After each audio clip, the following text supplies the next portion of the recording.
కేటీఆర్ మాట్లాడుతున్నారు. లైవ్ చూద్దాం. తెలంగాణ రాష్ట్రం ఏర్పడ్డ నాడు ఐటీ ఎక్స్పోర్ట్స్ మీరు మాకు అప్పచెప్పినాడు 57,000 కోట్లు. మేము దిగిపోయిన నాడు ఐటీ ఎక్స్పోర్ట్స్ 2,41,000 కోట్లు. ఆనాడు ఐటీ రంగంలో మొత్తం మీరు దిగిపోయిన నాడు మాకు అప్పచెప్పినాడు ఐటీ రంగంలో ఈ రాష్ట్రంలో ఉద్యోగులు 3,23,000. మేము దిగిపోయిన నాడు 10 లక్షలు, అంటే 3 రెట్లు. అటు వ్యవసాయం పెరిగింది, ఇటు ఐటీ పెరిగింది. అట్లాగే మీరు ఆఖరికి యాదవ సోదరులకు, కుర్మ సోదరులకు మేము గొర్రెలు పంచి పశు సంపద, జీవ సంపద పెంచే ప్రయత్నం చేస్తుంటే, దానికి కూడా బీసీలను బలోపేతం చేసే ప్రయత్నం చేస్తుంటే దాని మీద కూడా చిల్లర మాటలు మాట్లాడారు. కానీ ఇది మీరు ఇచ్చిన రిపోర్ట్. షీప్ ప్రొడక్షన్లో number 1 in the country Telangana, జీవ సంపదలో number 1 in the country Telangana. అట్లాగే మీరే మాట్లాడినారు, మేము ఈరోజు కమిషన్ కూడా ఒకటేసినారు, పవర్లో కూడా ఏదో జరిగింది అని, విద్యుత్తులో కూడా ఏదో జరిగిందని. కానీ మళ్ళీ మీ రిపోర్టే చెప్తుంది మీరు మాట్లాడిందంతా శుద్ధ తప్పు అని. పర్ క్యాపిటా పవర్ కన్జంప్షన్ ఎట్లా పెరిగింది, ఎట్లా విద్యుత్ స్థాపిత సామర్థ్యం పెరిగింది, ఇది నివేదిక. ఎట్లా పెరిగింది ఆనాడు ఎంతుండే మీరు మాకు అప్పచెప్పినాడు పర్ క్యాపిటా ఎనర్జీ కన్జంప్షన్ 1,356 యూనిట్లు. మేము దిగిపోయినాడు ఎంతుంది 2,349 యూనిట్లు. మరి ఎట్లా పెరిగింది ఇది? వ్యవసాయ విస్తరణ జరిగింది, అట్లాగే పరిశ్రమల విస్తరణ జరిగింది, గృహాలలో కన్జంప్షన్ పెరిగింది, నాణ్యత పెరిగింది విద్యుత్తుది, కాబట్టి కన్జంప్షన్ కూడా పెరిగింది.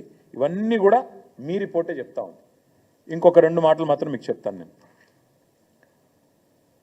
ఫ్యాక్టరీస్ ఇది చూడండి దయచేసి, ఎట్లా పారిశ్రామిక విస్తరణ జరిగింది. ఐటీ ఒక్క రంగమే కాదు, పారిశ్రామిక విస్తరణ ఎట్లా జరిగింది, ఎన్ని ఫ్యాక్టరీలు, మ్యానుఫ్యాక్చరింగ్ రంగం, ఉత్పత్తి జరిగింది, ఎట్లా జరిగింది. ఇక్కడ ఈ రిపోర్ట్లో ఏం రాశారంటే నెంబర్ ఆఫ్ ఫ్యాక్టరీస్ ఎన్ని ఉన్నాయి అని చూస్తే మనకంటే పెద్దదైన రాష్ట్రాలు 6: తమిళనాడు, గుజరాత్, మహారాష్ట్ర, ఉత్తరప్రదేశ్, ఆంధ్రప్రదేశ్, కర్ణాటక.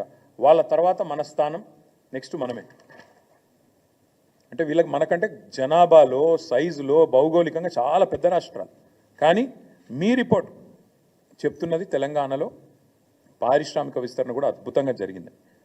వాస్తవాలు ఇట్లా ఉన్నాయి. అంటే దేశ జనాభాలో 2.8% ఉన్న తెలంగాణ 5.1% సంపద ఈ దేశానికి అందిస్తున్నది, ఇది వాస్తవం. జిఎస్డిపిలో గ్రోత్లో తెలంగాణ భారతదేశంలో నెంబర్ 1, ఇది వాస్తవం. సంపద సృష్టించడంలో తెలంగాణ ప్రభుత్వం కేసీఆర్ నాయకత్వంలో అద్భుతంగా పనిచేసింది, ఇది వాస్తవం. 10 ఏళ్లలో కొత్తగా దాదాపు 80 లక్షల ఎకరాలు సాగులోకి వచ్చినాయి, ఇది వాస్తవం. మీ రిపోర్టే చెప్తున్నది. వ్యవసాయంలో జరిగిన అభివృద్ధి గురించి అయితే పుంకానుపుంకాలుగా కాళేశ్వరం వల్ల జరిగిన లాభం, మిషన్ కాకతీయ వల్ల జరిగిన లాభం మీ నివేదికనే చెప్తా ఉంది, వాస్తవాలు, ఇది కరెక్టు. కాంగ్రెస్ వాళ్ళు ఈ రిపోర్ట్ చదవండి. దేశ తలసరి ఆదాయంలో ఇవాళ అగ్రభాగాన తెలంగాణ ఉన్నది.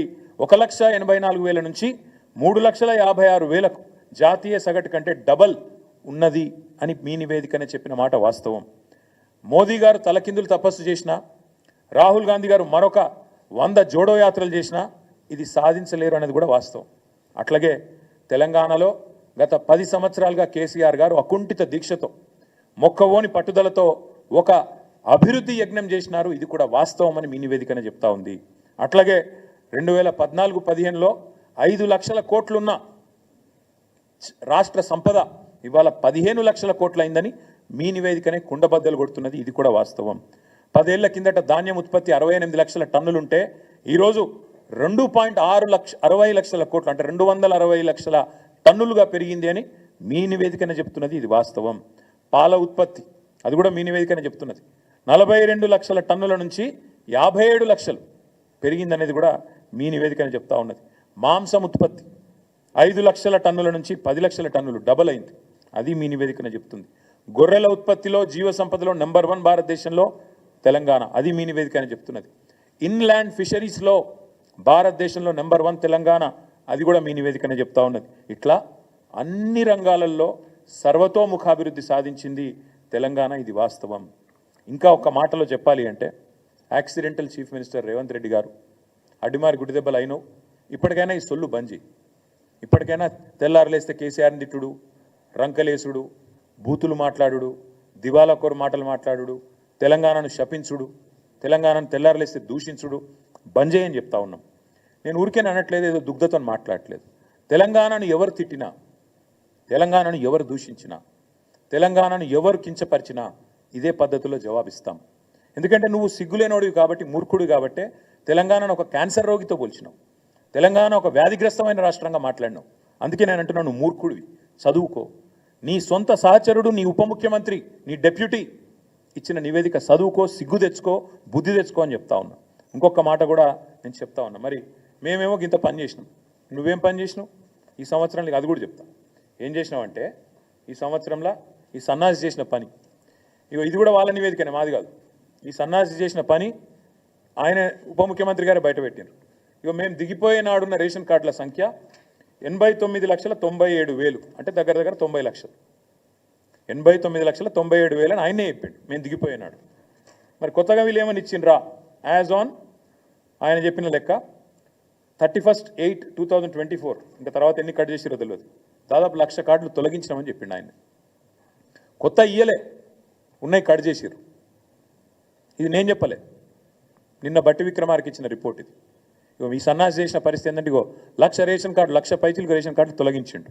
ఇంకొక మాట చెప్తున్నా, తొలగించడమే కాదు, ఇవాళ పేపర్లలో వార్తలు ఎంత కిరాతకం అంటే, వీళ్ళు చెప్పే ఎంత దిక్కుమాలిన మాటలు అంటే, ముఖ్యమంత్రి అనేటోడు ఇన్ని పచ్చబద్దాలు చెప్తాడని ప్రపంచంలో ఎవరు అనుకోరు. ఇదే ముఖ్యమంత్రి చెప్పిన అబద్ధాలను కూడా బట్టి విక్రమార్క గారు ఎండగట్టి ఉతికి ఆరేసినారు. ముఖ్యమంత్రి ఎక్కడ పోతే అక్కడ వాగుతున్నాడు. ఏమని? అప్పులకు మిత్తిలకే నెలకు 6,500 కడుతున్నా అని చెప్పిండు. ఇది వాళ్ళ రిపోర్ట్. ఇది కూడా ఆ రిపోర్ట్లకి వెళ్ళి నేను కోట్ చేస్తున్నా. మీకు ఈ కాపీ మొత్తం ఇస్తా. నేను చెప్పింది ఏది తప్పైనా ఏ శిక్షకైనా సిద్ధం. ఇది వాళ్ళ రిపోర్ట్. ఇందులో ఏం రాసిండ్రు? ఇగో ఇది వాళ్ళ రిపోర్టు. దీని ప్రకారం government of Telangana state accounts as of January 2025, అంటే పోయిన నెల ఈ రిపోర్ట్. వీళ్ళు ఏం రాసిండ్రు? మిత్తిలకు ఎంత కడుతున్నామని రాసిండ్రు తెలుసా? పోయిన 10 నెలలు మొత్తం ఇప్పటిదాకా కట్టింది ఎంత అంటే 22,056 కోట్లు. 22,056 కోట్లు. నెలవారీ లెక్క కూడా ఇళ్ళనే ఇచ్చిండు. పాపం బట్టి విక్రమార్క అమాయకంగా ఇరుక్కున్నాడు. ఆయన ఉద్యోగం ఉంటుందో పిక్తుందో కానీ ఇగో నెల నెల కూడా ఇచ్చిండు. నెల నెల మిత్తి ఎంత కట్టినాం ఏం చెప్పిండు ఇలా? పోయిన ఏప్రిల్ 24లో కట్టిన మిత్తి 1,865 కోట్లు, మే నెలలో 3,700 కోట్లు, జూన్లో 5,000 చిల్లర కోట్లు.